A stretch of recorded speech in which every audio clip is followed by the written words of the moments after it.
लोगों को अपनी वाणी को, अपने मन को, अपने वचन को, अपने कृत को, कारित को, अनुमोदना को करो तो ऐसा करो कि सामने वाला धन्य हो जाए, और कराओ तो किसी से ऐसा काम कराओ कि वो उसका जीवन भी अच्छी गति पर चला जाए। और अनुमोदना किसी की पाप की मत करना। कोई घूम कर आया उससे मत कहना बहुत अच्छा किया तू घूम आई। फालतू जगह कोई जाए तो मत कहना। किसी की शादियों में जाओ और आपको पता है मछली उछली के आकार, मुर्गे के आकार, कुछ ऐसे आकार भी बने हो, सलाद उलाद में तो बिल्कुल मना करके आओ। ये मत सोचो चलता अपन किस किस को मना करेंगे, नहीं, बोलो हमने इसलिए खाना नहीं खाया कि यहाँ पर ये चीज़ थी। अपने बच्चों को भी कभी अंडाकार में कोई साबुन हो, मिठाई हो, जो दिवाली पर मीठा उठा बाजारों से लाते हैं उसमें कभी कभी जानवरों के चित्र होते हैं, जानवरों के आकार होते हैं, वैसे मत लाओ। क्योंकि एक एक बार यदि आकार से भी आपने हिंसा कर दी तो यशोधर मुनि का चरित्र पढ़ना, उस कहानी की बदौलत आज मैं यहाँ हूं। मैं 14 साल तक मंदिर नहीं गई नहीं का मतलब मुझे जाने नहीं दिया गया। मुझे 2.5 साल की उम्र में सुपार्श्वती माता जी ने कह दिया था कि जिस दिन ये मंदिर साधु का संसर्ग पाएगी, जैन धर्म के संसर्ग में रहेगी, तो त्यागी होने से दुनिया की कोई ताकत इसको नहीं रोक सकती है। ध्यान रखना, इसीलिए कहते हैं मोह कितनी बड़ी चीज होती है। जिस लेडीज ने मुझे गोद लिया था उनके लिए तो हम जानते समझिए, तो उनने उसके बाद मुझे कभी मंदिर नहीं जाने दिया। मंदिर में यदि कोई फंक्शन हो तो चाहे वो कहीं हमें भेज दें, पिकनिक भेज दें, पिक्चर भेज दें, लेकिन मंदिर नहीं जाने देती थी। थोड़े बड़े हुए तो ताला लगा कर जाती थी, क्योंकि उनको लगता था, डर लगता था। और मैं 14 साल तक हम बिल्कुल धर्म से दूर रहे। और अचानक उन माता जी के लिए मैं नमन करती हूँ जिनने मुझे 2.5 साल की उम्र में पीछी और कमंडल दिया था। मुझे तो पता नहीं, घर के लोग निकलने के बाद बताते थे कि वो पीछी कमंडल माता जी ने ये कह के दिया था कि बाई यानी बेटी को कहते हैं राजस्थान में कि बाई जद लेसी तो कहीं मैं देखूं नहीं देखूं, मतलब क्या पता मैं देख पाऊंगी या नहीं देख पाऊंगी, तो मैं बच्ची को पीछी और कमंडल दूंगी। और ध्यान रखना, आपको कहा था हर बाप चाहता है कि उनके बच्चे सुखी रहें, लेकिन संत नहीं बने। उनने भी ऐसी जगह रख दिया था, वो बताती कि हमने संदूक में भी डिब्बे में बंद करके संदूक को भी बड़े संदूक में रख दिया था, और ताला लगा रहता था कि कहीं तुम्हें पीछी कमंडल दिख नहीं जाए। और एक बार की बात, मंदिर में बच्चों को लाना, क्यों कि ना जाने उनके कब परिणाम बदल जाएं। मैं बिल्कुल नास्तिक हो गई थी, नास्तिक से भी नास्तिक। हमें कोई एक दिन को भी कहे आलू छोड़ना, मैंने दर्शन तो करने जाती नहीं थी, फिर भी नहीं छोड़ सकती थी। लेकिन भाग्य, मेरा सौभाग्य कहिए, परम सौभाग्य कहिए कि मुझे ऐसा योग मिला। एक दिन वो कहीं गई थी तो मुझे किसी ने बताया कि आज वो गई हैं, तो मंदिर सीधे जाती तो वो पड़ोस में भी कह के जाती थी ताला बंद कर देना, उसे अंदर करके। तो मैं उस दिन नहीं गई सीधे, और घूम के गई। और मंदिर घूम के गई का मतलब दहेज वाद विवाद प्रतियोगिता थी, तो सब लोग बोल रहे थे दहेज नहीं लेना चाहिए। हमारी सहेली बोली तुम बोलो इसके विवाद में। हमने कहा हम बोलेंगे कि दहेज लेना चाहिए और देना चाहिए। ऐसे चले गए जोश जोश में, और गए तो महाराज जी ने फर्स्ट इनाम आया और बहुत कुछ दिया था इनाम में। मैंने 60 साल बाद, देखिए मेरे पुण्य से मैं मानती हूँ कि 60 साल तक हमारे गांव में कोई त्यागी नहीं आया, और 60 साल बाद कोई छुल्लक जी, ज्ञान सागर जी जो गुण सागर थे, वो छुल्लक जी का आगमन हुआ था, और वो 8-9 महीने रुके थे। और उनका जाने का ही टाइम था, उस टाइम तो वो 8 दिन बाद चले गए थे। लेकिन अचानक उस प्रतियोगिता में बहुत इनाम मिला। एक पतली सी पुस्तक मिली, आटे का मुर्गा। और महाराज जी को पता था कि ये मंदिर उंदिर नहीं आती है, ऐसे बहुत परेशान करती है, शुद्ध चीज में अशुद्ध मिला देती, माने पानी छू लेते थे, कपड़े छू लेते थे। तो हम उनको पता था, तो उनने सिर्फ हमसे उठाकर ऐसे ही कहा कि ये किताब पढ़ना। तो मैंने 2-4 दिन तो पढ़ी नहीं उसको। एक दिन रात को मुझे नींद नहीं आई और उस दिन किताब पढ़ी। आपको ये बात क्यों कह रही हूं कि दिल बदल गया, दिल दहल गया कि भोगों में जो लोग कहते हैं कि हम तुम्हारा साथ देंगे, वो ना जाने किस दिन साथ छोड़ देंगे। एक राजा रानी का दुष्चरित्र देखकर दीक्षा के लिए जा रहे थे, उसमें कहानी है जो दुष्चरित्र देखकर दीक्षा को जा रहे थे और अचानक रानी मायाचार करती है, कहती है मैं भी आपके साथ दीक्षा को चलूंगी, आप कम से कम एक दिन मेरे हाथ का खाना खा लो। और उसमें जहर मिला देती है और सास को, यानी अपनी सास को और अपने पति को खिला देती है और दोनों मर जाते हैं। दोनों मरकर 10 बार अपने घर पर, कभी कबूतर होते हैं, कभी मोर होते हैं, कभी शिशुमार होते हैं, कभी भैंसा होते हैं, कभी ऐसे अलग अलग जानवर होकर 10 बार अपने ही घर में काटे जाते हैं। आप किस घर की बात करते हैं कि आपका कोई घर और परिवार साथ देगा? उसका बेटा, राजा का बेटा, अपने पिताजी की आत्मा की शांति के लिए पिताजी को काट रहा था। पिताजी की आत्मा की शांति के लिए जो भोज कराता था, उसमें दादी और पिताजी की आत्मा जहां भी हो वो शांत हो, और हर बार दादी और पिताजी कटते थे शांति के नाम पर। और लास्ट में एक मुनिराज का संयोग मिलता है, मतलब कहानी का अंत कर रही हूँ, बहुत बड़ी, आप भी कभी पढ़ना उसको। लेकिन एक कसाई 2 चूजों को ले जा रहा होता है, मुनिराज जंगल में बैठे होते हैं। वो कसाई सोचता है कुछ बट रहा है और वो बैठा रहता है वहाँ पर। लास्ट में जाता है तो महाराज कहते हैं इन दोनों को कहना राजा को कि संभाल कर रखेंगे, ये उनकी दादी और पिताजी हैं। वो कहते हम कैसे कहेंगे? तो कहने लगे कह देना, सिर्फ इतना कहना कि तुम्हारे घर पर भैंसा एक मरा पड़ा हुआ, उसकी बदबू आ रही है। 3 दिन में पिताजी को काटा जाता है, सोचिए, अपने ही घर में 3 दिन में बेटा काटता है उनको, 3 दिन तक तड़पते रहते हैं। तो वो समझ जाता है, सिर्फ वो कहता है कि आपके घर में कोई भैंसा है, और एक महाराज ने कहा। तो राजकुमार सोचता है कि पिता, इसको कैसे पता मेरे घर में एक भैंसा काटा गया? बोले किसने कहा तुमसे कि भैंसा है? बोलते एक मुनिराज मिले थे रास्ते में। तो वो मुनिराज के पास जाता है तो मुनिराज कहते हैं जिसको तुम्हारे यहाँ चूजे देकर आए हैं वो तुम्हारे पिताजी और दादी जी हैं, उनको संभाल के रखना।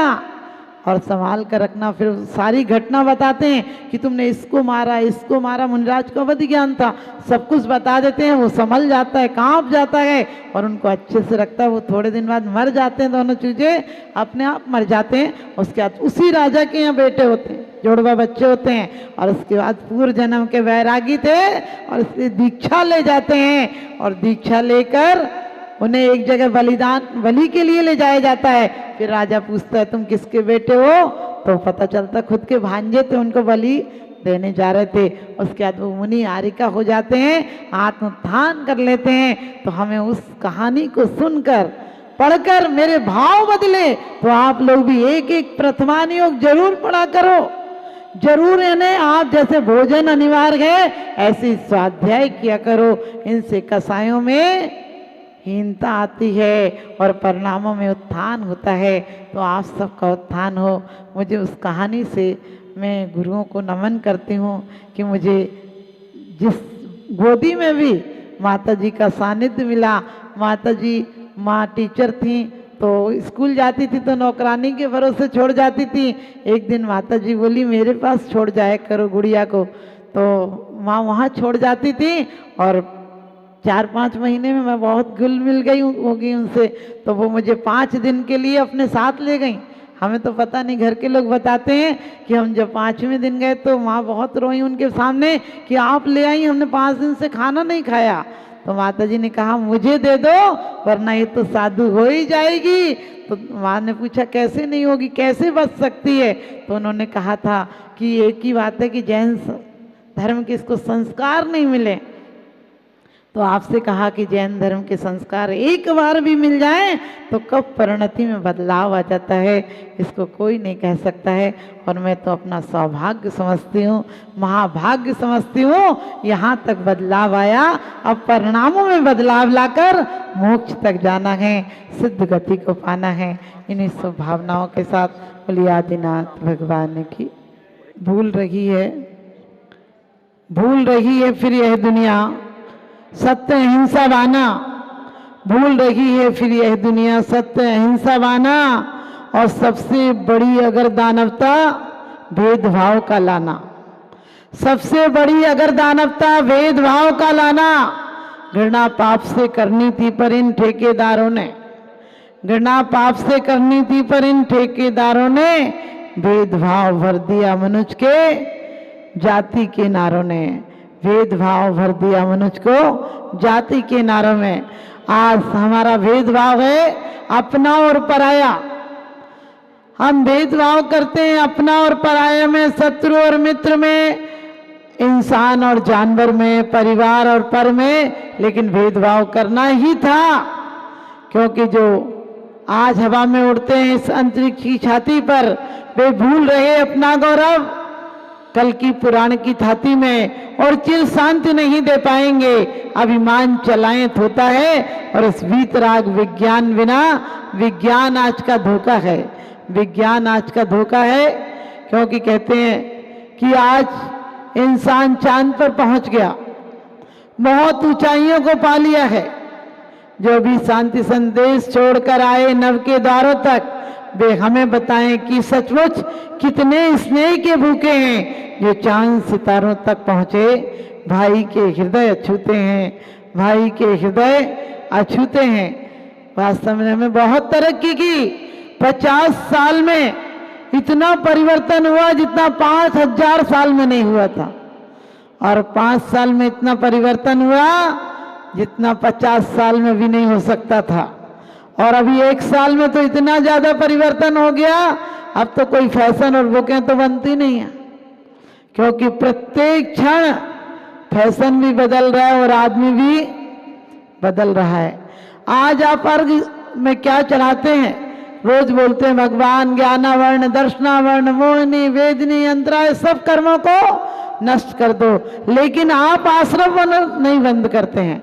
और जब तक जड़ों को पानी दिए जाओगे तब तक लाख पत्तों को छांटना, जितने जितने पत्ते छांटोगे उतने उतने बढ़ते पेड़ बढ़ जाएगा।